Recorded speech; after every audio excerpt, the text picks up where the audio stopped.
Good afternoon, everyone, and welcome to our top real estate team mastermind for November. I'm so thrilled with our guests that are joining us to lead the conversation. And I'm even more thrilled to see some of the people that I hold in very high esteem also attending this afternoon. So please, we're going to get the conversation started with a few questions from these two dynamos, and I'll share a little bit about them in a moment. But we do want to treat this as a mastermind. So if you have a question that you would like to ask, a topic that you'd like us to address in the conversation, please feel free to raise your hand and unmute yourself, and we'll make sure that we address your question, provided we have time. But we'd really like to make this a true mastermind and talk about best practices and maybe even address some of the issues that we're having. Maybe good trouble. That means we're growing at a pace faster than we expected. So let's have a great conversation. And first, I'd like to welcome Enrique Medellin. And I'm very fortunate. I've known Enrique for a number of years, inside and outside of real estate. I know he comes from an amazing family, and I'm really, really proud of his incredible success in this business. He's taken on so many roles. He's a past president of NORA. He is the president and CEO of PRG, and he has a partnership with one of his colleagues there. And they really had some incredible growth over the last couple of years, and I couldn't be more delighted. And then we have Jason Pagao with Killiams in Pleasanton, and he's working out of the East Bay and absolutely crushing it. And I invited these two gentlemen to speak because they both come from amazing contribution. And if you review them online and you know them personally and have a conversation with them, they're the same people online as they are offline. And believe it or not, that's a rare commodity today. Today, everybody has and wants to have this ultra persona online, and then you talk to them personally, and it's not the same message. So what I really love about them is their brand is solid. They walk the walk and speak the talk, and they're willing to share. They had absolutely zero hesitation in wanting to participate today and pour into you. So thank you, gentlemen, for being here. Super excited. I know this is going to be a great conversation. And with those that we have, because again, we have some of the top rainmakers on teams here with us this afternoon. I know they're their own, or perhaps become a team member and want to really know how it all works. So we're going to talk about both sides of the spectrum. We're going to talk about what does it take to be a rainmaker, and what are those responsibilities to the team, and what is it, whether you're an ISA or a buyer's agent, what are the expectations of your roles? Because I think people want to jump on teams because they really easy way to make a buck in this business. And it can be if you follow the models, the systems, and do the activities, right? All right, so let's go ahead and get started. Jason, I'm actually going to start with you because I was very, very impressed with your talent pool. I know that you were very intentional when you assembled your team, and I really love that they have a lot of transferable skills from another industry that adds tremendous value to you.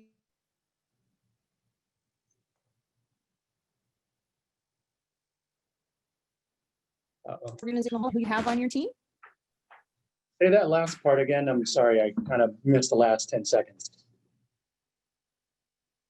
Oh, can you share, no problem. Can you share with us your organizational model and who are the... Oh, geez. Is it just me, guys? A little choppy? Hilda, you're... Yeah, we're losing her. Yeah. She's cutting out. It's really choppy. Okay, well, I mean, you know, the first question is, what's the organizational model?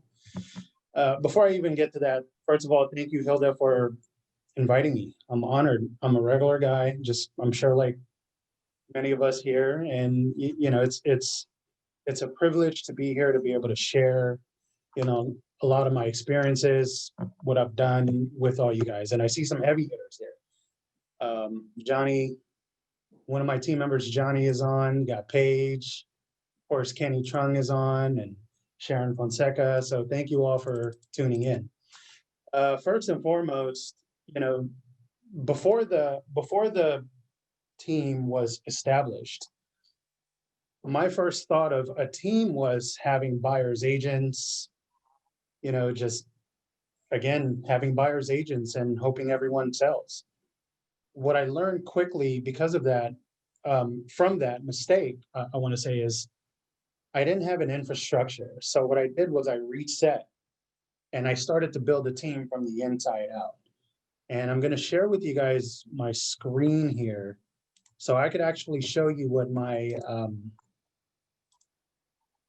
model looks like. Or chart, here we go.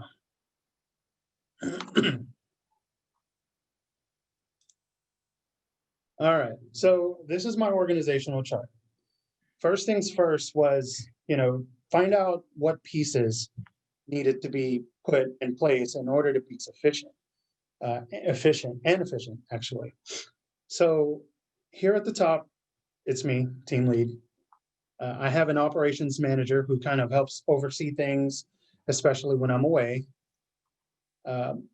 On the left here is my executive assistant, who is a second set of eyes and ears to the entire operation.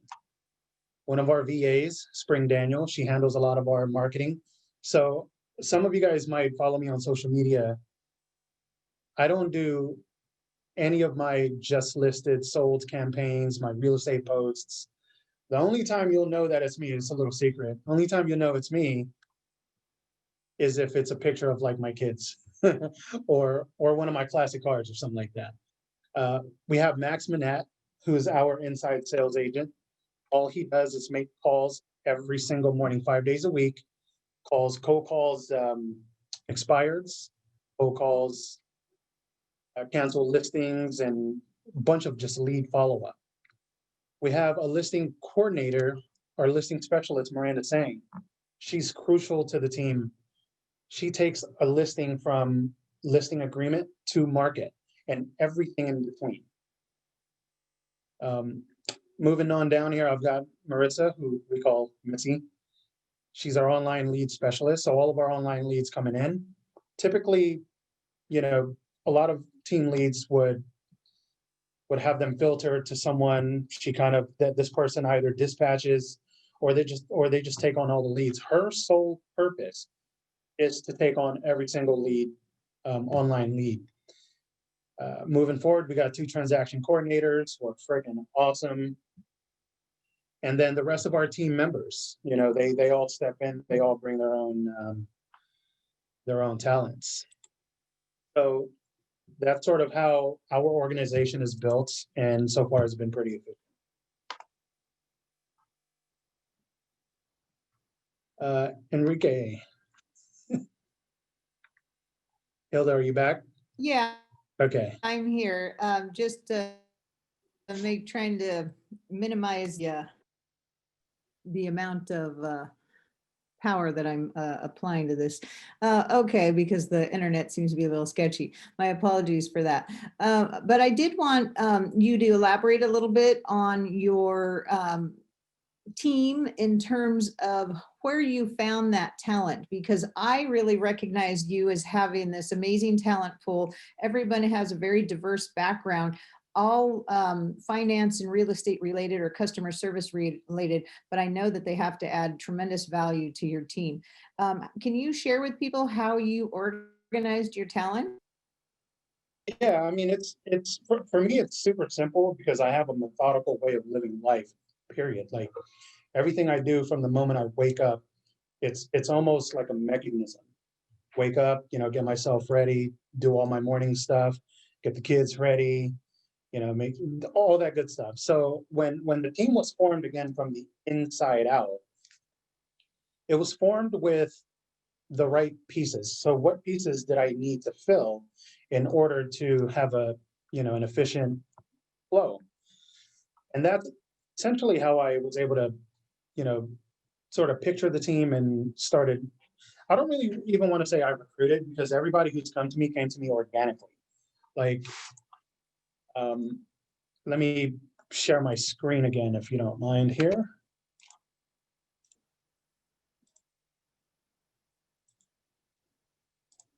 So Eddie's actually always been with me. We were together, working together during our property management days back in the early 2000s. He naturally came on because of his skill to manage and organize. Again, we have property management backgrounds, so I knew that, if he could manage 200-300 units and different homes and people, he could certainly help manage the team. And then again, just filling in the spots. It's sort of like, I'm just going to take, for instance, the Golden State Warriors. You don't need 2 point guards or 3 point guards all at one time. You need someone to be more of a defensive player, someone to be more of a offensive player. You need someone to be more of a rebounder. And so again, that's how I chose to put it together. It's just finding out what pieces did I need in place to operate a successful business. Okay, that's good. So can you tell me, you mentioned a couple times you built your team from the inside out. So you didn't follow the traditional model by hiring an assistant first and the next buyer's agent and some of the more documented frameworks and models for building a team. No, not at all. Not at all. And initially I tried that, but what I saw was a lot of turnover. And what I saw was, I don't really want to say this, but more so like, where's the handout? And that's not a way to build a business. In order to have a business, you have to have infrastructure. You have to have a mechanism. Every domino needs to fall, right after the other.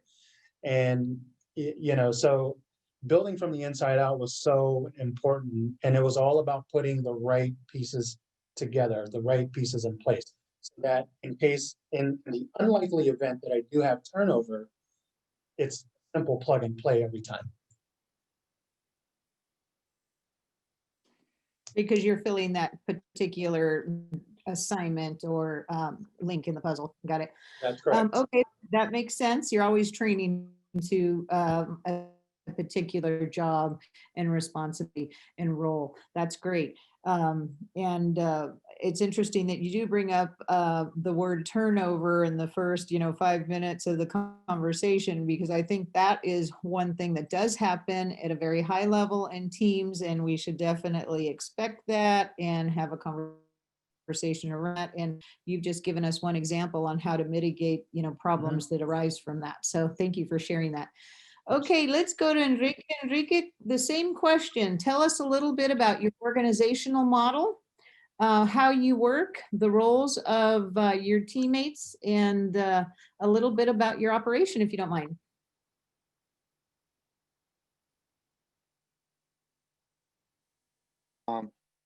Okay. Can you guys hear me okay? This is a little bit choppy on my end. You guys hear me? All right. Awesome. First of all, thanks for having me on here, Hilda. I'm definitely honored to kind of share a little bit about myself and also share the stage here with Jason, who I've gotten to know recently as well. So definitely I'm looking to learn some stuff as well. So when I come, obviously I'm sharing what I do, but I'm always learning something, from Jason, whoever else is on here. Absolutely. But a little bit about my model. I'll pull an organizational chart. And actually, I got this idea from Jason last time we spoke on a Zoom. I saw you bust out your organizational chart, and I'm like, man, I know I have one, but I've never really sat down and put it on paper. So I'm like, I need to start putting that on paper, and this way I can see what gaps I need to fill. So I did that a while back, and I'll kind of pull that up and share my screen. Give me 1 second.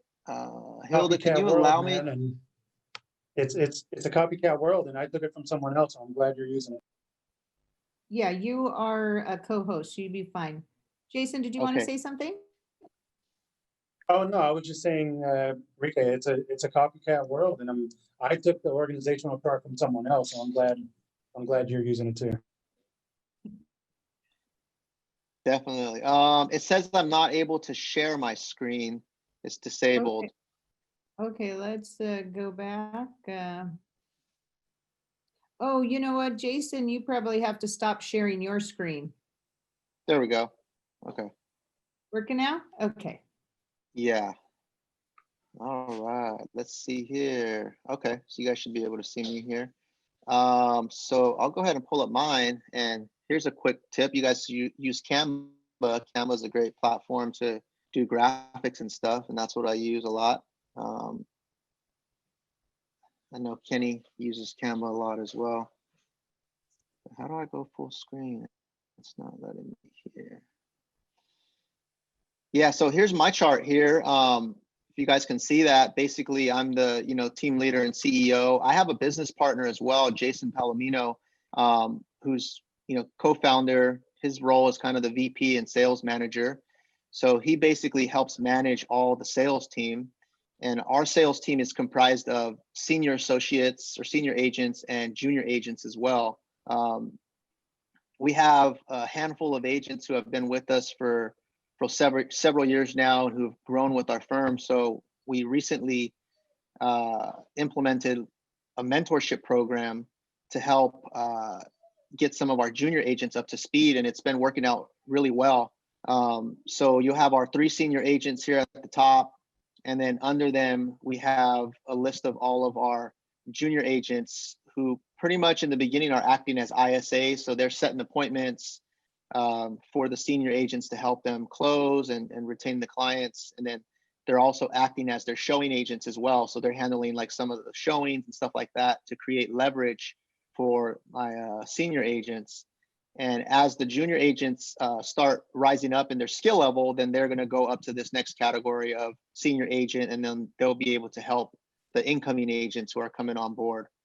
So that's really worked out pretty well for us, and that's something that we implemented this year.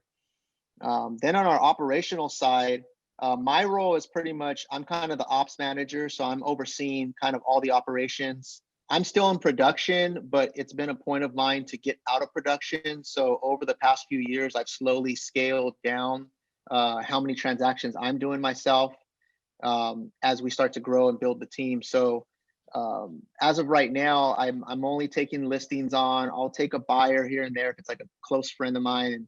But I'm really trying to push everything away and just divvy it out to the team and work on building the team, training, recruiting, and stuff like that. But on our operational side, I have a transaction coordinator. You see Andrea Sanchez, who's my executive admin. She's actually kind of wearing a bunch of hats right now. So she's like filling in 4 of the roles right now. She's handling kind of some executive admin stuff at the office. She's handling our contract to close for buyer and listings. And then she's doing some of the field coordination stuff as well.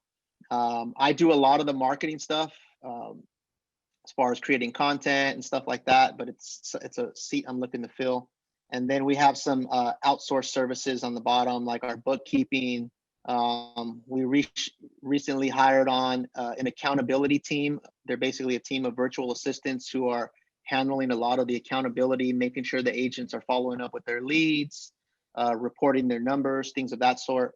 And then a lot of our marketing stuff like photos, video, websites, for our listings, we outsource. We use Aerial Canvas right now. We have a couple other vendors that we use. So that's our organizational model in a nutshell. The great thing about the organizational kind of chart is that as you grow, you can start seeing like where you need to fill in the gaps. So one of the conversations that I had recently with my team admin, Andrea, is like, hey, Andrea, I just want you to know you're doing these 4 jobs right now. But as we get busier, we're going to start replacing, putting a person, dedicated to that part of the business, So as our team is growing and doing more production, she's not going to be able to do everything at a high level. It's just too much for one person to shoulder. So I think some of the next things we're going to add on is like a field coordinator to help kind of do all the running around stuff. And then we'll slowly start to add in some of the other leverage points as we get busier. And that's pretty much it on the organizational chart. What other question do we got, Hilda? I really love the organizational charts because they really, it's very clear, very specific what everybody's role is. So can you share with us how you measure ROI on each of your team members? Do you have any metrics? What expectation every time you add a member to your team? What do you expect to get in return to your CEO or the company level? And you can talk a little bit about perhaps splits, the dynamics of that, how it goes up and down the flagpole in terms of the org chart. But just give us an idea of, every time you add somebody, what and how do you leverage success through others? Got it. So yeah, every time I add a new team member, if they're on the sales side, based off their experience level, I'm going to set, my own goal that I have for them. Of course, I'll set some individual goals with them directly, but on the back end, I'm going to have kind of some realistic numbers like, hey, I know this person should be able to do X amount of production, even if their goal is higher. But I'm kind of setting kind of those standards for each team member on my back end and saying, hey, if they do, let's say it's a brand new agent who just got their license, it might be realistic for them to do 5 to 10 deals in a year, and what's our average price point? I'll multiply it by that. What's the average commission, and then what's the payout? And I'll be able to come up with a number and kind of give each agent sort of a dollar value, like this agent, if they're producing at this level in year 1, they'll be able to bring in X amount of profit, net profit for the company. And then I can kind of scale that by year 2, once they've kind of gotten their bearings down and they're in the flow of things, their production shall go up by a certain amount of, a certain percentage. And then as they start to really utilize the leverage points on our team, they should be able to do more production as well. So we're kind of building out like a few years of a plan in our mind of where we can take an agent from now and in 2 to 3 years and so on. Does that answer the question there?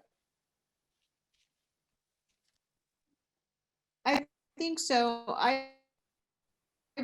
First, I understand the team structure fairly well, but there are people, I believe, on the line that are asking in terms of percentages, what are the compensation levels? Typically, maybe you can run through if you have a range for, say, a new agent or an intermediate agent.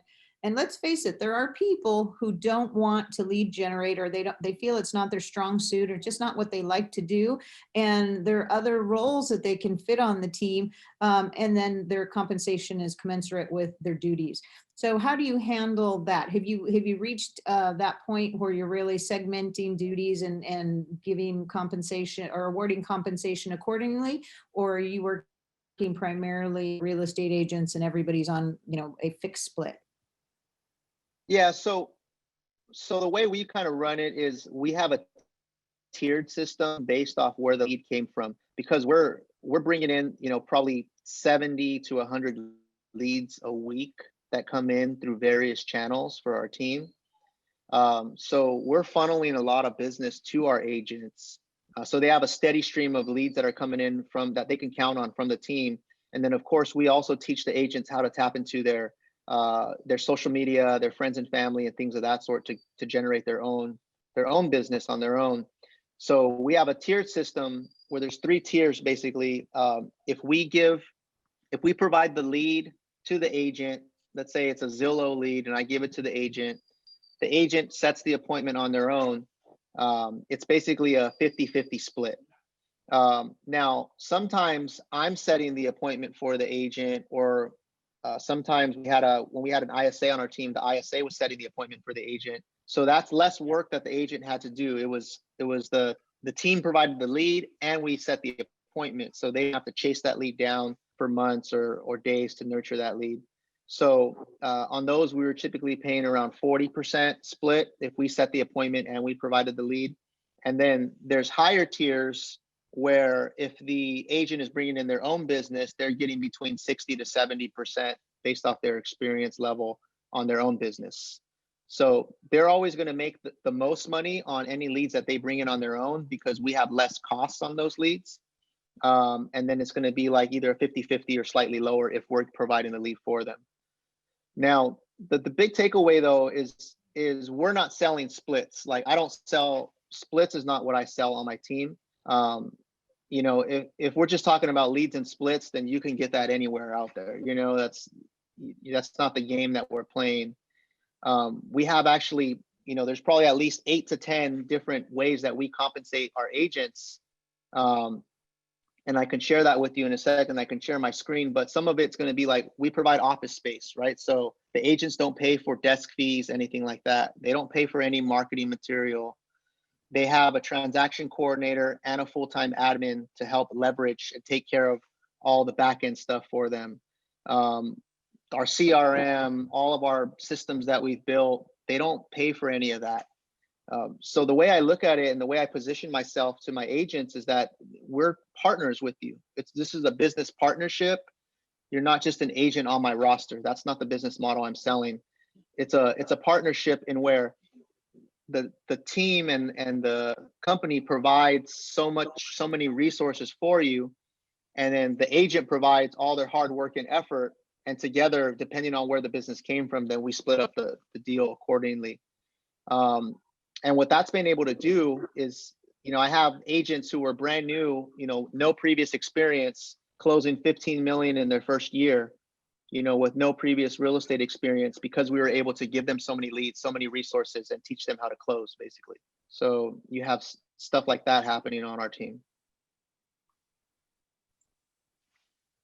Awesome. Teaching people how to close is a very valuable proposition. Good job. Jason, same questions for you. How do you calculate ROI on each team member, and what tiers do you have in terms of compensation models? Yeah, this is a topic that kind of I think makes me different from I probably want to say 90% of team leads out there. I have a pretty holistic approach when it comes to return on investment, because my focus is really more so on quality of life, right? And the ability the ability to not work. And so, you know, when we're talking about return on investment and how do we measure that, for me, I kind of just dumbed it down. I looked at, if I want to run this business, what is it going to cost me every month? What is it going to cost me annually to run this business? And then if I had 5 team members on the team, producing agents, you know, how much do they need to generate in order to be able to help compensate for that cost of the business? So again, being a very methodical person in terms of like how I approach everything, I really broke the numbers down. And for me, again, because of quality of life, building the team was having mechanisms, having systems in place so that my team members, the agents on the team focus on what income producing activity really is. And that's ultimately getting contracts, putting contracts in escrow. And so with that being said, I was able to come up with a number of an 85-15 split for any team members. 85, the team members get the lion's share for any deals that they bring to the table, and 50-50 splits for any leads, for any deals that, you know, they close through our lead systems. Now, you know, a lot of people might think 85-15, wow, that's pretty aggressive. If you think about it, it's not, because this year I'm averaging working now I'm coming from a team leads perspective here, and I'm anticipating everybody, you know, viewing this as, you know, a potential to want to be a team leader. I only work about 17 hours a week of like real true work time, and you know, my GCI is $1 million. And that's working 17 hours a week. If I doubled that, imagine.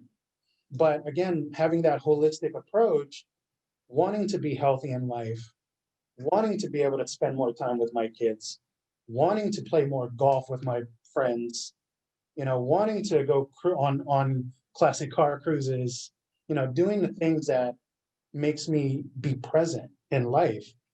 To me, the whole idea of measuring return on investment is far more than the economical side of things.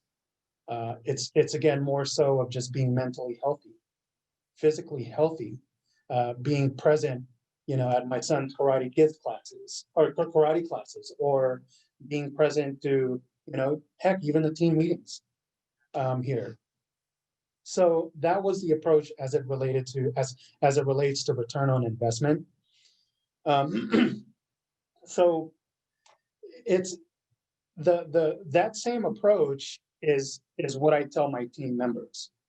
That's why we have a team member in here, one of the most awesome people, kind-hearted I know, Helena Jones Kim. She is a producer herself. She's been a producer all on her own, has her mortgage license, is a broker, has great connections. But what she lacked, and she told me, was time. She was drowning. She had too much going on and not enough time to do things. And so by joining the team, we were able to alleviate, a lot of those things that were non-income producing activities. So again, coming back to return on investment and having a holistic approach, um, it the infrastructure building building from the inside out, allowed her to dish off some of those non-income producing activities so that she can go on hikes with her husband. She could be at all the football games for her kids, and the same thing for many of our other team members who just drowning. So again, coming back to this, my approach wasn't mostly a monetary, return on investment, but rather, quality of life return on investment. Well, you are certainly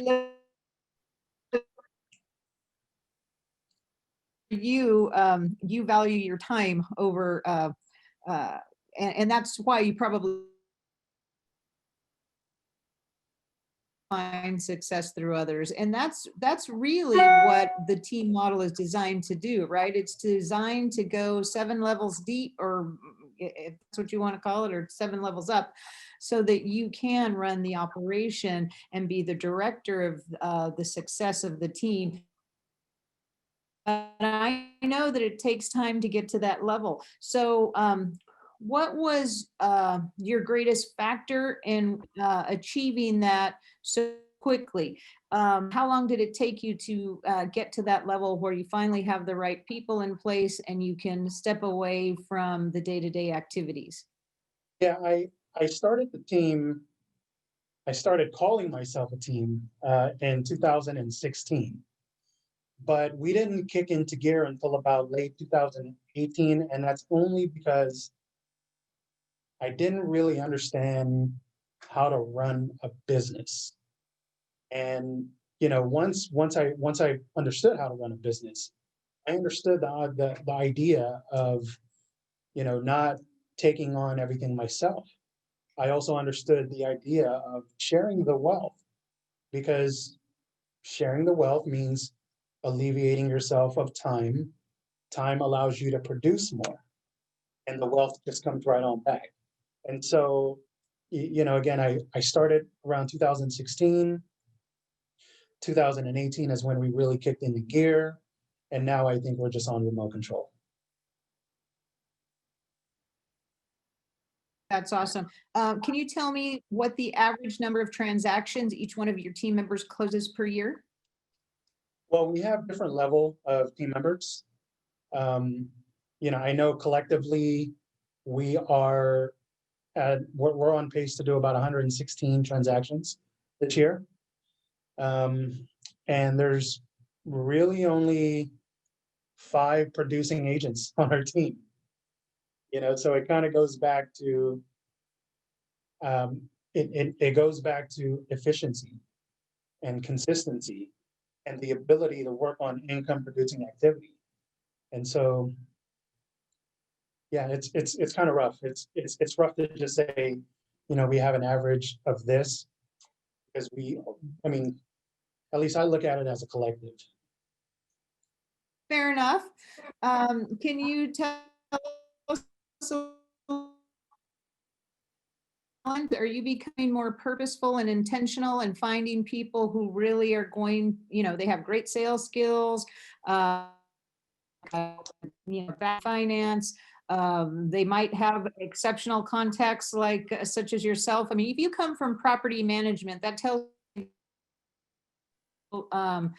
database which had to have contributed to your success, and we'll talk about sphere of influence in a bit, but how are you identifying talent for your team, someone that fits your culture, your model, your business model, and the goals that you have for yourself and your company?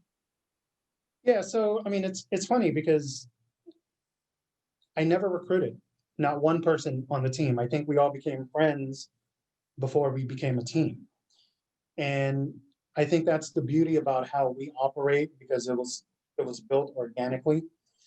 And again, we knew each other. We knew who we were, fundamentally, how we operate in life, how we take care of our responsibilities, how we raise our families, how we treat ourselves, how we self-improve by reading all the time, or how we exercise. I know Johnny Warlick, who's also on this call, he's big on health. And so, we kind of actually grew organically. It's tough for me to answer that question because I don't recruit. But the one thing that I did do was, every time there was, an onboarding, I always looked at each team member's strengths and weaknesses. And I made them focus. I was real keen on focusing on your strength. We have an inside out approach. We have a mechanism in place that's gonna take away a lot of those weaknesses for you, but just keep working on what you focus on, and all those strengths.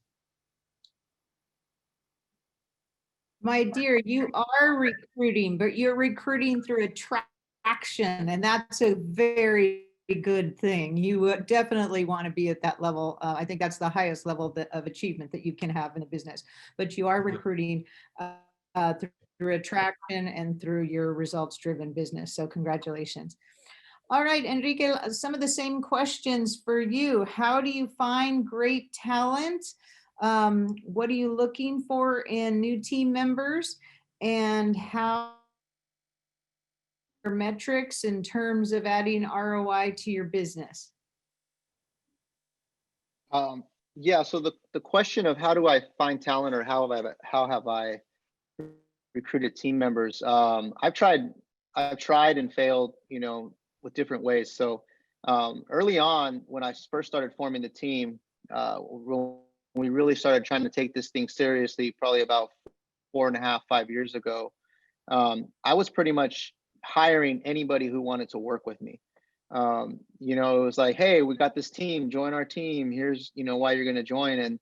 And that was a huge mistake, because you start hiring for the wrong reasons, and what happens is you end up investing time into people, and they weren't the right hire to begin with, and they don't end up working out and stuff like that. And you'll go through a lot of people before you maybe land on a couple good ones.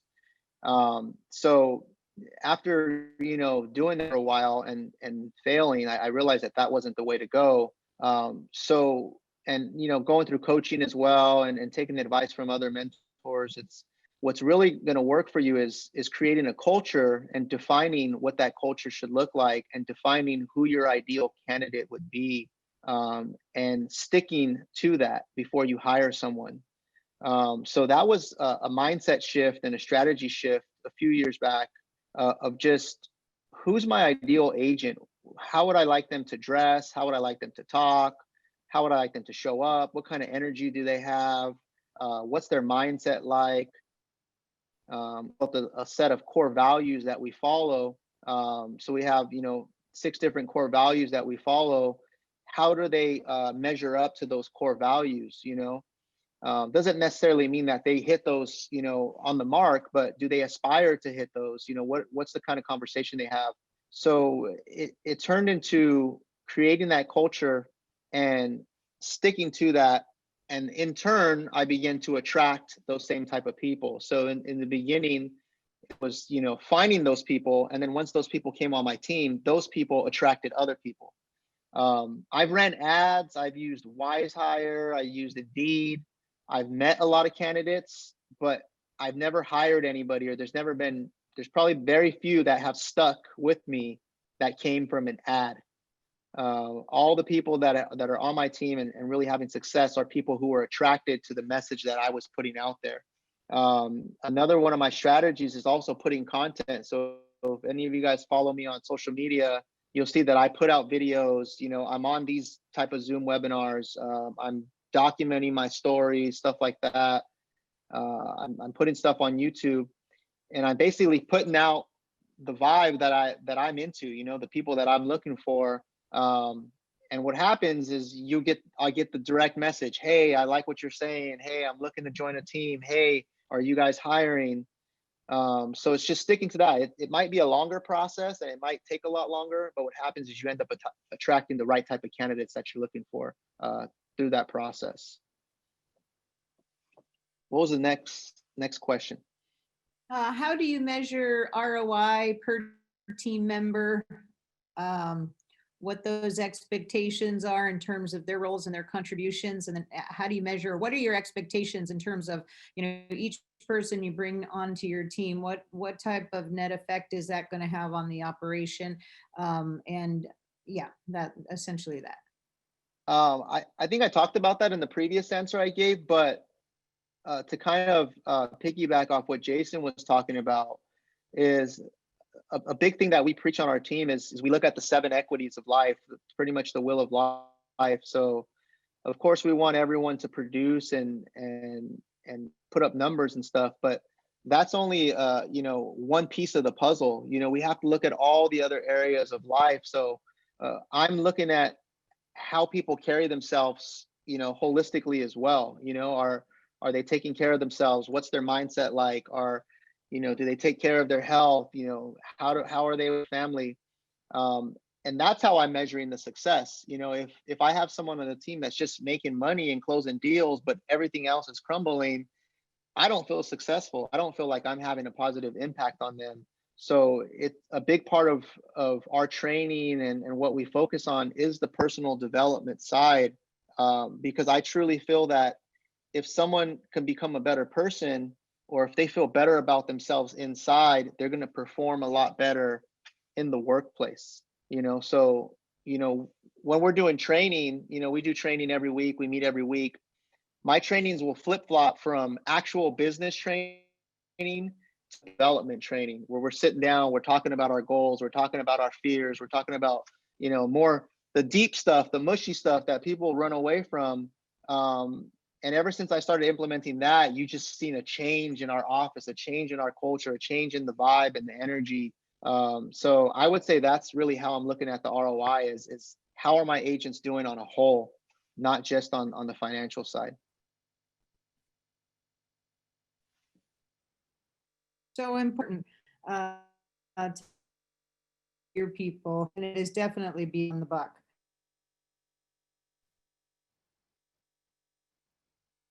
Everybody wants to know, how do you keep your pipeline full so that you can support such, large organizational charts?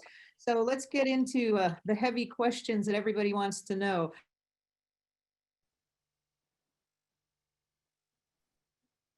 What are your standouts and largest successes? We all know that online leads are playing a huge role now in the business, especially with artificial intelligence, but those take a little bit longer to close. So, but they're out there and they're growing bigger and bigger, especially with this pandemic. So can you share a little bit about, what's the size of your database? how many new contacts do you add per year? Where do those contacts come from? Just give people some ideas and maybe some inspiration to get going with their lead gen. Oh yeah, totally. I have excuse me, I have over 6,000 contacts in my database. We add constantly because the database that we use automatically essentially populates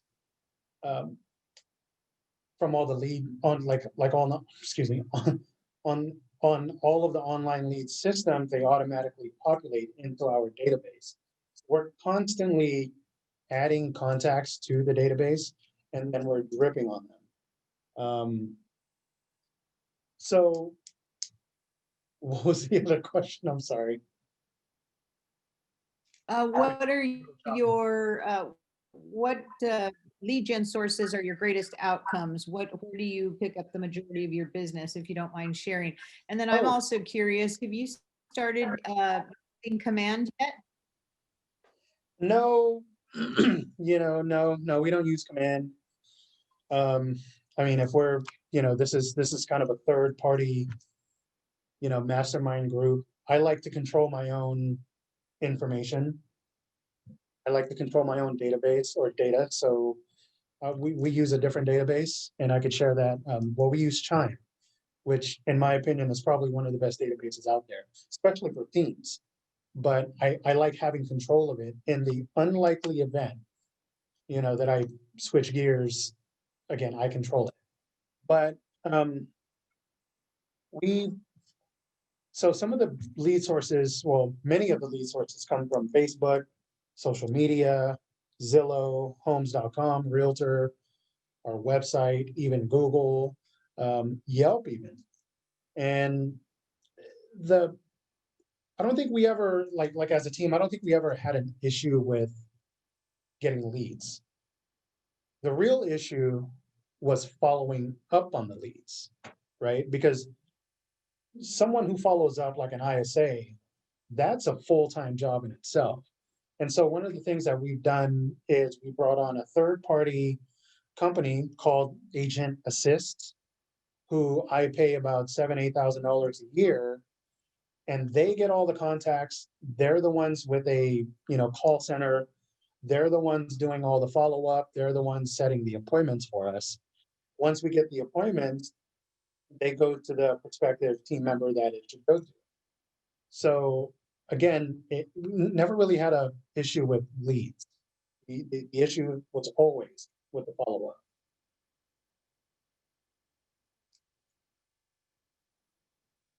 Hilda's pretty choppy here. Yeah. So Enrique? I could speak on mine, Jason. Yeah, so I'm in the same boat there with Jason. I think leads are the easy part. It's easy to get leads. I think the big message I want to give to anybody out there, whether you're on a team or considering starting a team or running a team right now, is that leads are the easy part. There's different ways to get leads. You can do them the old-fashioned way of cold calling or door knocking or hosting open houses, kind of some of the lower leverage type of ways, which are cheaper. Or you can pay for leads, right? You can sign up for Zillow. You can join these referral platforms. So what I have found is that the best way for us was to do a combination of all of them. So we have, about 5 or 6 online sources that we use to get leads coming in. Zillow, ZBuyer, UpNest, HomeLight. We're Redfin partners as well. So Redfin sends us referrals. And that, I kind of lump those all in one bucket. Those are all online leads. Doesn't matter where they came from. It's the same process of trying to convert them. And then we that probably accounts for about maybe 30% of our business comes from there. And then probably about 60% of our business comes from SOI, from friends, family, past clients, nurturing our existing relationships. And how do we do that? It's by staying in touch with people, utilizing social media to stay top of mind, sending email campaigns, where people are getting emails from you or postcards, client events. We invite clients out to our events, every single year. This year's a little different because of COVID, but or just the old-fashioned phone call, call and text people, hey, just checking in, how you doing? I'm still here if you need anything. But I think that's a major source. And then the 10% kind of is miscellaneous. That'll come from all the little miscellaneous sources we have, like another agent refers us business, or someone visited our website, or we met someone at an open house or something. But I think the big takeaway, guys, is that leads are easy to get. Is you just got to choose the ones that you like to do and that you're going to do at a high level, and kind of create that foundation for your team. Hey, these are my 2 or 3 buckets of where I get leads from. But the biggest challenge, like Jason was saying, is the follow-up and converting leads. So this is the conversation I have every week when we have our sales meeting is leads are easy, converting them is hard, because converting them requires you to stay in touch with people. And if you're trying to do it at a high level, that requires a lot of touches, right? Depending on where that person is in the sales process. If they're looking to buy a home in the next 30 days, you got to be on them, before they go to house or someone else, swoops it up. If they're a few months out, you got to make sure you're touching them appropriately. And if they're long-term, you got to make sure you're in front of them appropriately. So we utilize the old-fashioned just call and text and email, but we power that by our CRM system, which does a lot of those campaigns for us. So I use FirePoint as my CRM, and I pretty much built out FirePoint myself to act like Follow-Up Boss, which is another CRM that basically follows up for you. So when a lead comes into my system, I can apply an appropriate campaign to that lead depending on when they're looking to buy or sell, and it'll follow up appropriately with emails and text messages. So that already takes care of a lot of the heavy lifting for my agents, where even if my agent fumbles their own personal follow-up, them personally calling, as long as that lead went on a campaign, it'll text them, every week or every month or every 3 months or 6 months, depending on what campaign they set them on. It'll send them an email. I'll give you an example. One of my agents the other day was raving about how well the system works. He talked to someone several months ago. They weren't interested in transacting at the moment.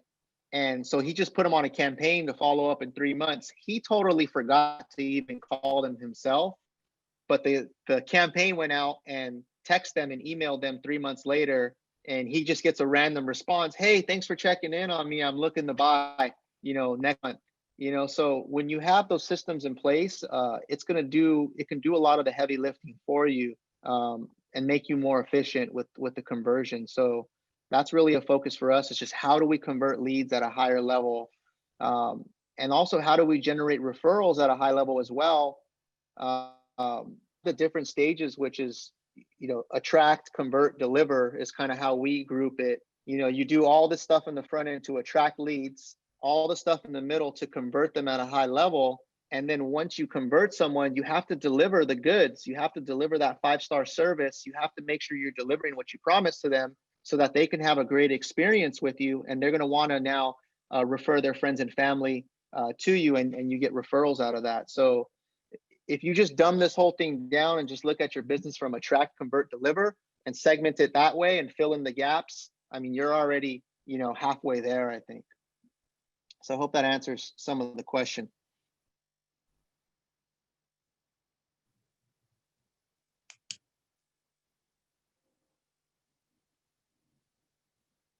Hilda is still pretty choppy there. So we'll get to the next question here. And the next question is for you, Enrique.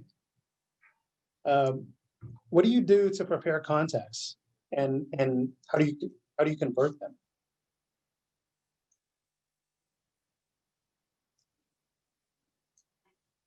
To prepare a contact? Mm-hmm. So like, you have a contact, they reach out to you. What are you doing? What's your dialogue? What are you doing to convert the lead into an actual buyer or seller? Got it. So we come from a place of just understanding the psychology of a lead, right? What do buyers want to know? Buyers want to know, how's the market? What properties are available? How are the interest rates and things of that sort? So just give them what they want, right? If a buyer wants to know about properties, any buyer who comes into my system, they immediately are on a property search. Because Mhm. what I want is I want them getting properties from me every single day or every single week or every single month, depending on how far they are out, so that they always get an email that has my name, my logo, and they see like, hey, Enrique's sending them properties, or whoever's on the team that's sending them stuff.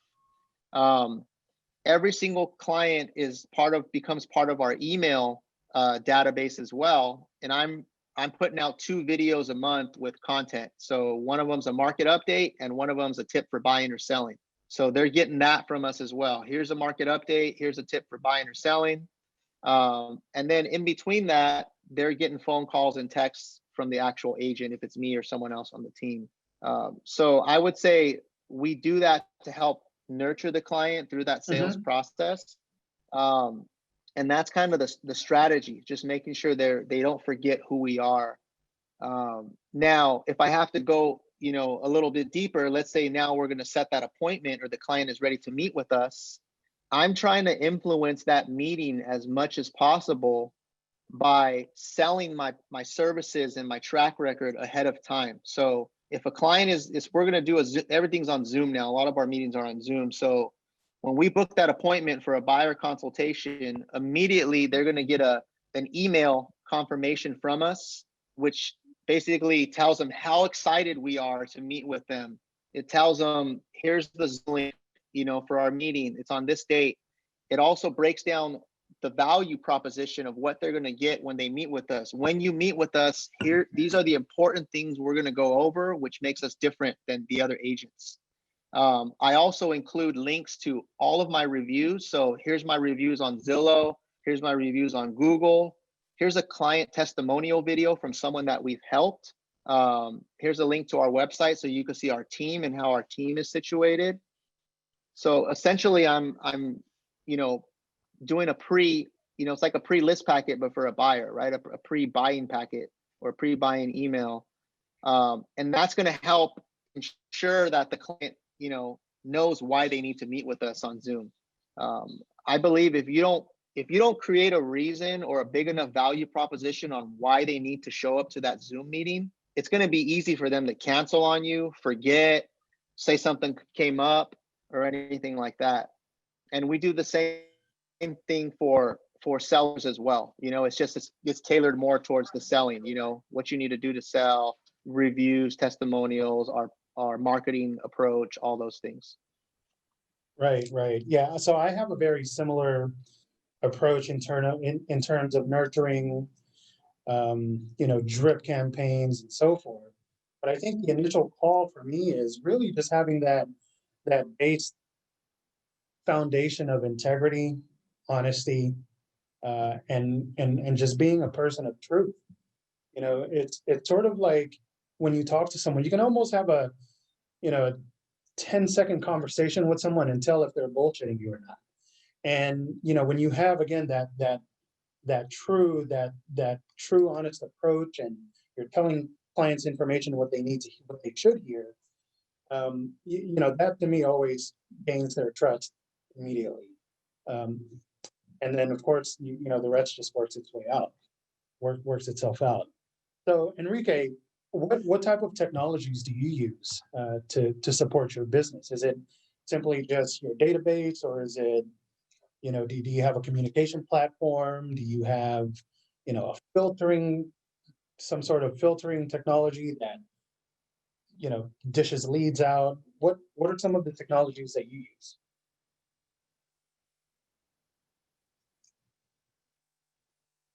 Sorry, I was muted.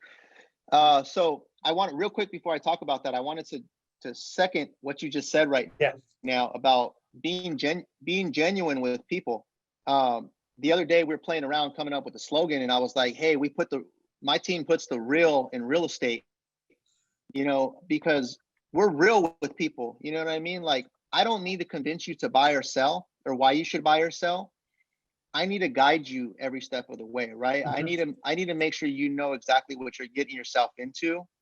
You can't convince someone that they need to sell their house. That's something that's more of a life thing, right? Where it's the right time for them. So I think when you just put on the real hat, like, if this was my grandma, if this was my aunt, my uncle, I'm going to give them the pros, the cons. I'm going to help be the devil's advocate, and I'm going to put my agenda aside, so that they can just see that I'm just truly trying to do what's best for them. And I think when you take that approach, people can see that you're being real with them, and you're just truly trying to help them, and they're going to appreciate you a lot more. And at that point, you don't need to sell yourself. It's like you build that trust and credibility there. Now you just got to back up, what you say you're going to do if they choose to work with you. So I really like that you mentioned that, because I think that's extremely important. Right. Now onto the technology aspect. I wouldn't say we use a whole lot of technology, but let's see, like we use Google, the whole Google suite to kind of run our whole business and organization. So, which gives you Google Docs, Google Sheets. We have a whole shared Google Drive that has all of our stuff that we use for our team. That's been a good piece of technology, because we can instantly share documents, training videos. So we pretty much run our whole backend on Google Suite. Very cost effective, and it works seamlessly. As far as our CRM does a lot. So it allows us to route leads, distribute leads. We have all our leads basically go into our CRM, and then from there it's able to distribute based off the parameters that we set up to the different team members. It also allows us to do mass texting, mass emailing, transaction management as well. We use Trello to manage a lot of our backend process. My admin uses Trello to manage kind of all her checklists of what she has to do for a buyer or a seller, from contract to close or pre-list. We track all our numbers and all our figures, all the financial stuff through CTE, which is basically like a spreadsheet on steroids for real estate. So CTE is what we use, and I think that's pretty much it. I would say we're pretty simple on that aspect. Yeah, same here. The one thing that I, have to kind of stay keen on is the fact that our business is predicated on communication, right? And so how do we communicate efficiently with our own team members, of course, our clients? So I don't, have a lot of technologies, so to speak, when it comes to running and operating the business. I know a guy like Kenny Trung could probably answer this better, but as it relates to my team, we use, of course, our database, which is Chime. We use Dropbox a lot. We also use WhatsApp as a communication platform as a team. Whenever we have a new listing or we have a new purchase agreement signed and we're in contract or we're ratified on something, we always create a new chat that includes the team, including ours, as well as our buyers and sellers. So we're always, using the same channel of communication so that we're always, in touch. The other tool that we use is an app called High Task. I know for me as a team leader, one of the things that I do is every Sunday night, I kind of plan out what needs to happen for the week. I plug it into the app called High Task. There's a bunch of other apps like it. And then I assign it to certain team members.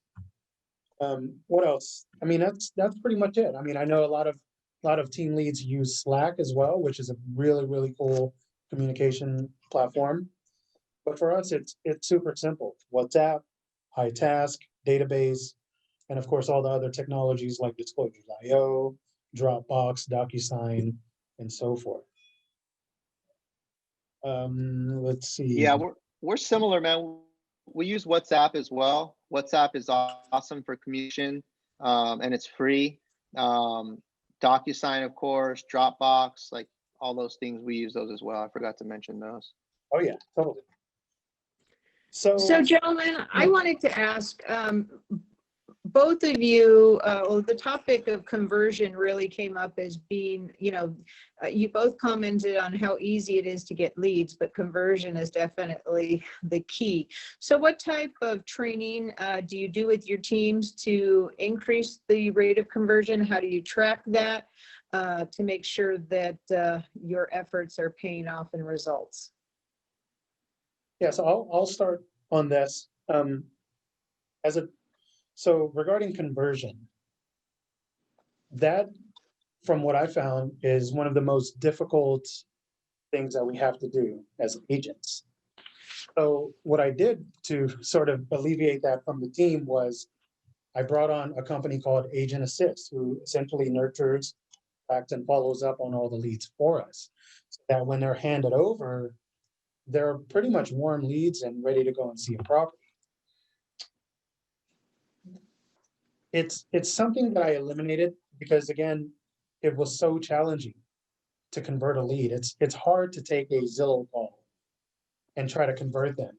It's already hard enough. It's hard enough to get them on the phone.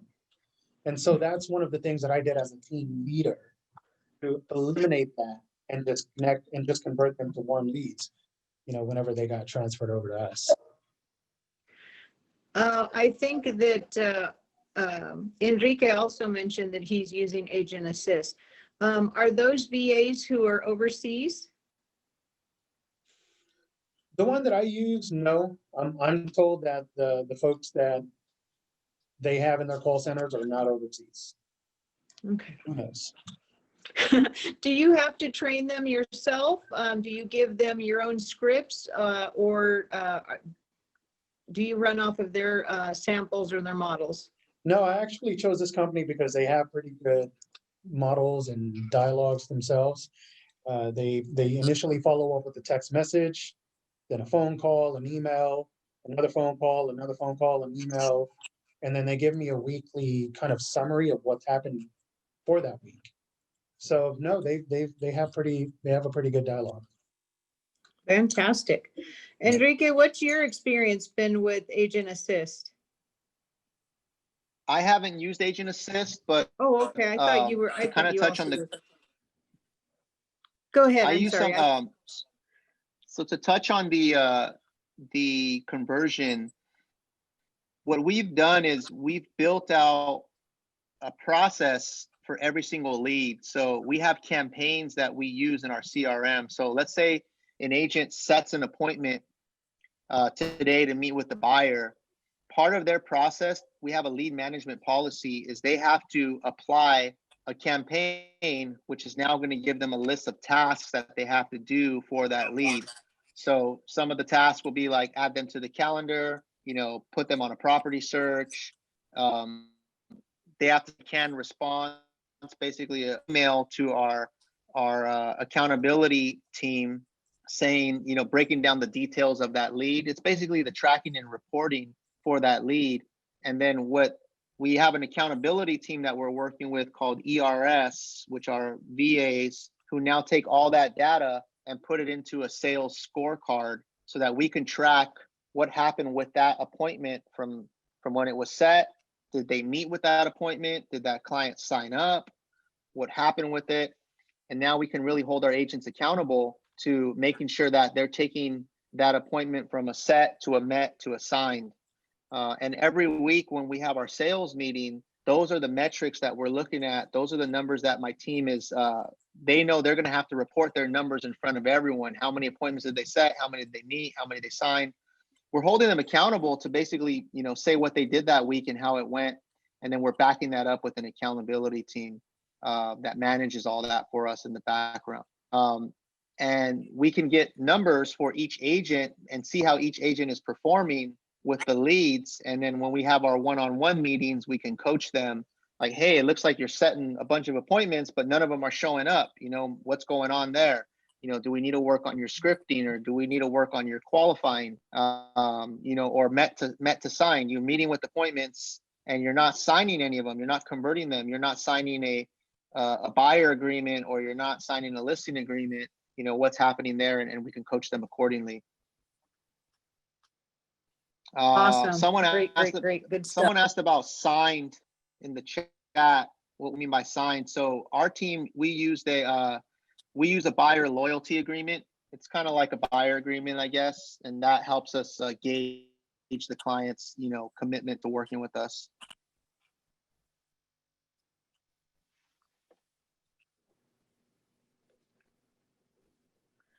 Do you mind sharing with us what your ratio is right now? How buyers versus listings? Or both? Buyer versus listing? Yeah, in terms of transactions for 2021, or excuse me, 2020. My mind's already on Yeah. 2021. I think 2019, we were probably about 60% buyer, 40% listings. And for 2020, our buyers have gone up and our listings have gone down just because we've been focused more on buyers. We have newer agents who are going after more buyers. So we're probably, I would say, like 65% buyers and 35% listings right now. Okay. And with low interest rates, what a great opportunity. And Jason, how about yourself? Yeah, so we were 50-50 in 2019. This year we're running at 60-40, 60% listings, 40% buyers. And I'm anticipating about the same for 2021. Excellent. Can you tell us, or either one of you, in terms of, let's just spend a couple minutes on COVID. What has this year meant to you and your business? How did you pivot quickly? Is the demographic of those you serve, or the professionals that you're serving, did they move quickly to utilizing technology? Was it a simple transition? Were there any hiccups in your business that you had to address? No, I think, COVID has kind of been a blessing in disguise for the business, because I know many years before, we were so reluctant to using technology, but COVID sort of forced us to use technology. And I actually love it because it made our business a lot more efficient. Spending days at open houses where no one's coming, or we're banking on leads to come in, and it doesn't happen. Now, when we get calls on properties, whether they're direct calls from buyers, we know that they're more serious. This pandemic also reminded me how much this business is a relationship-based business. Prior to this, it was all about technology. Technology's taken over. Robot buyers, robot sellers, robot freaking agents. But it's not. This will always be a relationship-based business. I know probably for many of us on this call, this has been our best year. I mean, as a team, this has been our best year. And again, it's allowed us to become a lot more efficient, using tools, using technologies, and just, again, really becoming more efficient. I agree completely. How about you, Enrique, your thoughts? For me, it was a little bit of a different experience. In the beginning of COVID, we took a hit because some of our team members, everyone got hit differently. Some of them got hit financially. Some of them kind of lost the energy, lost the morale. So for those first 2 months, it was really hard to get everyone to stay focused and stay on our meetings and showing up and all that stuff. So I would say for kind of those first 2 months of COVID, we kind of really came to a standstill. But I think part of that, I had to make a decision as being the team leader, as having office overhead and all this stuff. I was like, I need to make some stuff happen, so it ended up lighting a huge fire under my butt, basically, to get on the ball and really just start leading the team, and really trying to build this thing. So after 2 months of a slowdown, something just clicked and something changed, and next thing you get up some momentum, and we end up bringing on 8 new team members within a couple months later. And now we're super busy, so make up for those 2 months we lost, and we'll probably end up with a similar production that we had in 2019, which was our best year so far. And I think for 2021, we'll have enough momentum to really be a record-breaking year for us in 2021. Nice, great to hear it. So before we open it up for questions, can you tell me if you had to give someone who wants to be a rainmaker and is looking at building a team, what advice would you give them now that you've done it for a few years? What advice would you give somebody who wants to be in your shoes in the next cycle? I'll go. I would say do it unless unless you're doing it for a bigger reason. You know, financially, you know, there's a point where at some point, sometimes financially, you're not making more money being a team leader.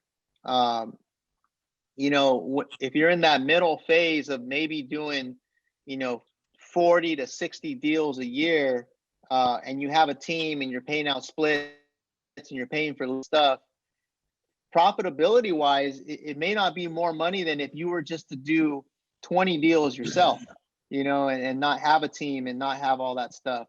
You have to be in it for the long run, for the long journey. You know, you have to be in it to try to go for big numbers, you know, doing over 100 transactions a year or 200 transactions, to where you'll really see some profits, a huge gain in what you could have done on your own.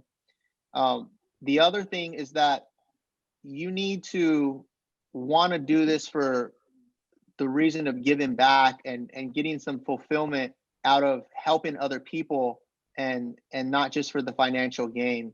You know, every day we're trading time for dollars, you know, so of course you can do things on your own and make more of the pie, but you're also going to be working yourself to death and burning yourself out. Unless you're like Kenny Trung, where you're just working all the time. I have kids, you know, I have 2 kids. So for me, my time is important, you know, setting up my life. I don't have to work on weekends, you know, and I can have the team to cover me is important to me. Even if that means I have to give up some of the pie to the teammates, you know, or even if that means like a referral that comes to me, I don't take that referral on, I give it to someone else, and that gives me leverage. I get a lot of fulfillment out of seeing the younger guys on my team or my teammates have success. I've been in this for 17 years now, and I've made money. I've made a lot of money doing this. I've lost money. I've made mistakes. I don't get excited off money anymore. Like, I get off that new guy on my team that got his first escrow, or that person on my team that's breaking the 20 deal mark. You know, that makes me excited, and that's to see other people win. So you have to want that. And it's not for everyone. It's the road less traveled. But if you don't want that, or if you don't get fulfillment out of helping other people and giving back, and I would say do it on your own. There's different ways. There's many ways to do this business, you know, so. Yeah, Enrique, that's my story, and I'm sticking with it. I'm going to piggyback off of it, because it's, you know, don't do it for yourself. I know for me, one of my personal goals was to have one of our team members, Johnny Warlick, cap this year in his 2nd year of business, and he kept. For me, that was so fulfilling. But having a purpose, you know, why do you want to build a team? Is it, do you think building a team is going to get you rich? Not necessarily. For me, I had a purpose, and my purpose was to have a better quality of life. How do I do that? Well, Steph Curry never won a championship by himself. He had other players around him. You know, Steve Jobs didn't do it by himself. Bill Gates didn't start it by himself.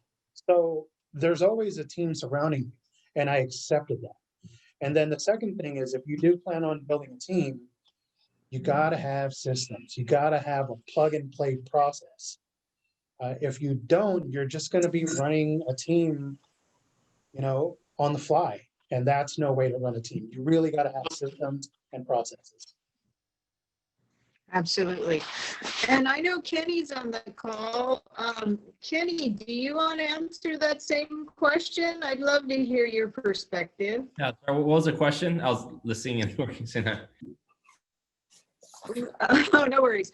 What advice would you give to a future rainmaker, somebody who wants to come into the business and, wear the big boots on campus, wants to be the team leader?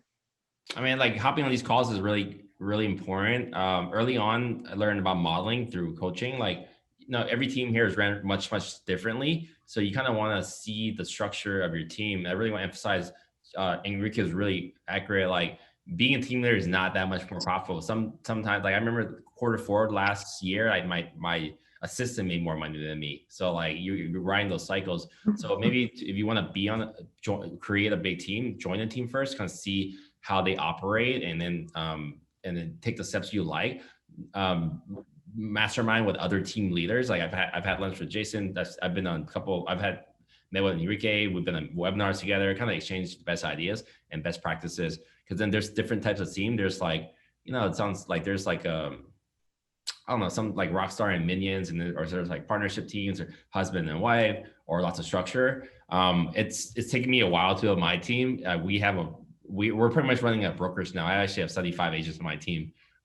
Recruited 50 in the last 3 months. So this is not the team that many people want to run. And I'm trying to figure out how to build mini teams and give them all the support as I step back from like team building. But I think having structures and leadership team is important. And when you're a smaller team, everything falls on you. You're the director of operations like Enrique. You're the sales manager like Jason. Well, where's your admin staff? Where's your sales trainer? Well, you're the sales trainer. Like it's just, you got to figure out what it is.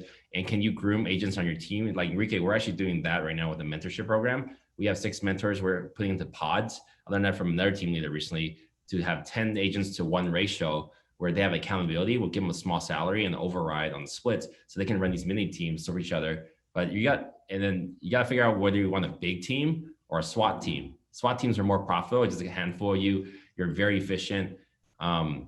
And once you do a big team, the profit starts losing. Why would you want to do a big team? And then you got to hire an assistant. What to pay for the assistant? Now you hire more agents. Well, now you have more things on your plate. Now you hire someone else to support that. So it's not more profitable to necessarily be a team leader. So if it was up to me, and I would recommend do small, like a 3 to 5 person team. You can be doing a ton of transactions with minimal headache. That's me. That's really, I was going to say, that's pretty sound advice. But you know what? I wanted to say something to piggyback off what Kenny said. That's great. Okay. What I wanted to say is the reason Kenny is not building a small team is because that's boring, right? It's too boring. It's too boring for Kenny, right? For someone like Kenny is a perfect example. He is truly passionate about building the business. He's truly passionate about all the intricacies, learning the systems. It's when you have that level of passion, like myself or Kenny or Jason, it's not work. Like I don't feel like I go to work every day. I feel like I'm working on a never-ending project. Like this was a science project in high school, right? To me, like I get a thrill out of just like, all right, I got this idea. I'm going to implement it. I'm going to put it out in the real world. There's people doing it. It's working. I see it working. And then you get motivated. At some point, like it's not really about money no more, right? It's about like fulfilling that itch and that drive and that hunger to build something and to see it come to fruition in front of your eyes and to look back and be like, man, I built that, like and keep it fun, right? It keeps it. I don't have kids, so it's a way different perspective. I just enjoy. I mean, I'm cranking out 67-hour weeks, but I love every minute of it because it's always something fun. Recruiting is a big part of. I'm doing 10 recruiting meetings a week now, and I just love hearing people's stories about where they are and where I can get them, what they're missing in their business, what tool they're using. Maybe try this tool instead. Like just different things. Like I just love like talking to people and building the business. Like ever since I was in business, I enjoyed the systems more than the day-to-day interaction with more clients. Yeah. Very fun. And one of my mentors told me, whether you're a solo producer or whether you're building a team, either one is difficult. They're both hard. They're both hard to do. So it's a hard road either way, right? So you got to pick the hard that you want. You got to pick the road that you want to travel, because they're both hard. It's hard doing everything on your own and being solo. It's also hard running a team and managing other people, right? So just pick the devil you want to dance with. That's what it is, and go all in. That's what I could say. Go all in at whatever you choose to do. Yeah, You're I'm with you absolutely big time. Everything is hard. Being fit is hard. Being, unfit is hard. So you have to pick your hard. So I always tell people, pick your hard and go for it. Fantastic. So does anyone have any questions that you would like to ask any member of the panel, including Kenny, while we have him? Because it's not often that you get Kenny Trung on the line. He's a very busy guy. But we're honored that he's here with us. So if anybody has any questions, feel free to unmute yourself. Don't be shy. It's a rare opportunity to get the expertise of these gentlemen. So please take advantage if you have something you want to ask. Anybody with any questions? Yeah, I'm going to follow up on one of these questions from June. Hi, June. She asked, All right. what closing gifts do we give to our clients, and do we do postcards? Closing gifts. I mean, for me, closing gifts are very, I don't want to say strategic, but mostly personal. For some of my clients, we do different things. Like I gave one of my investors a set of golf clubs recently. But for the most part, it's usually followed up with, a custom-made cutting board, perhaps flowers, and a nice bottle of wine. Thank you. Good to see you. You too, Jen. Do you do any type of farming? And if you farm, do you promote the rainmaker or the entire team? Enrique, you want to answer that? You want me to go? I'll go. I don't really do farming. I would say I'm more digital farm on social media, but I've never really done farming to a specific area. I realize that farming is a long-term game, and I'm not saying I won't do farming in the future. I'm just not going to do it unless I'm going to really go all in on it and do it at a high level. So, but the stuff that we do put out, like we'll do like just listed, just sold, around a listing, and it'll have the agent's info on it. It'll have a unique phone number for them to call back and make sure that call gets to the agent if they're the one out there passing out the flyer or something like that, or door knocking. That's what we've done. So I do farm, and I farm my neighborhood. I live in Danville. Typically, I farm with my photo, kind of as a solo agent because I'm the one promoting it. But typically, what I also do is just, I give them information on the neighborhood stats. Market update. Correct. Yeah, I think those are still extremely popular, extremely effective. All the listing agents I know are still farming at a very, very high level. In fact, a lot of them have doubled down since the pandemic because they're not doing open houses and other means of lead gen. More listing, or if you want to become greater, at a time on Facebook, because that's where probably more mature audiences are. Okay, there's a question in the chat. Somebody's asking about cap. If there's a team member, do you pay their caps? And I know a lot of other, it's often a big question. Who picks up business expenses for team members? So, Enrique, I'll or go here. Jason, either one. Yeah. So we operate kind of as a hybrid team. So we have a system that all of our team members can use so that there's some sort of structure. But the cool thing about what I allow my team members to do is I certainly allow them to brand themselves. I don't want to hold them to being the JPRE group or, what have you. I definitely want to give them the freedom to brand themselves. So they pay for their own branding, they pay for their own marketing, if they want to farm a certain neighborhood. But what I do is I essentially put together the infrastructure so that when they do have a contract, you're essentially just passing over the contract and letting the team run with it for you. Okay. How about you, Enrique? Do you pick up any expenses for your team? Yeah, so I'm actually a brokerage, so I'm the broker, so I don't have any caps that I have to pay.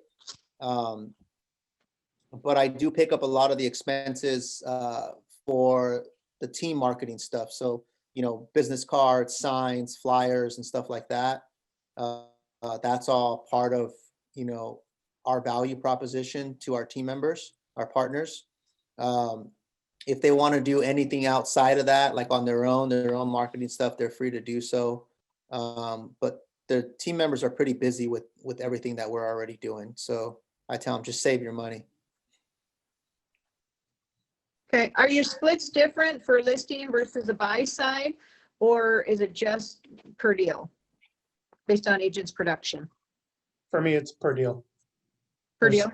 Yeah. Okay. Yeah, there's no difference. Okay. How about you, Enrique? Mine vary about 10% on a listing versus buy. Listings are about 10% less because we're picking up all the expenses on our side of the deal. The photo, staging, if we're paying for inspections, anything like that, it's coming from, we're fronting those costs up front. So it's about a 10% difference.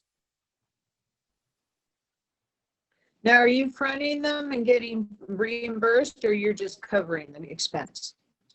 We're covering that expense, but they get paid 10% less basically to account for that. Okay. Yeah, to recover some of your costs in the marketplace. All right, well, we have blown past 3 p.m. and I knew that we would.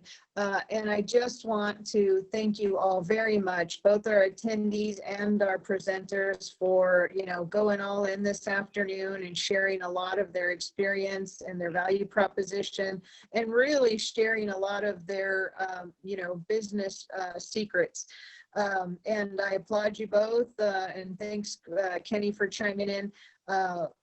I hope that people walk away with one little nugget, and that it helps really make a significant difference in their revenue, or if they want their time back, whatever it is they want to achieve professionally in 2021, that it contributes to their success. So thank you very much. I hope to see you guys all again soon, but if I do not, happy Thanksgiving to everybody, and let's just go out there and help more people. Thank you, everybody. Thank you, Hilda, for putting this together. Thank Enrique. you so much. Thank Really you. appreciate it. Thank you, Hilda. Thank you, Jason. Take care, Go. everybody. Feel free to reach out to me if you guys need any help. I'm more than happy to help anybody if you guys need help. Yeah, same here. Awesome. I have so many, I have like listing flow charts, buyer flow charts, intake forms, all that good stuff that I could share with people if you want. Yep. Oh, that's fantastic. That's a very gracious offer as well. So again, thank you, Jason. Thank you, Enrique. Really, really appreciate your time and attention and your wonderful energy. This is a business that requires a lot of hard work, but the rewards are pretty significant, and especially when we experience success through others. Thank you. Thank you, guys. Thank you. Take care. Thank you. You're welcome. Thank you to all our guests. Really appreciate you.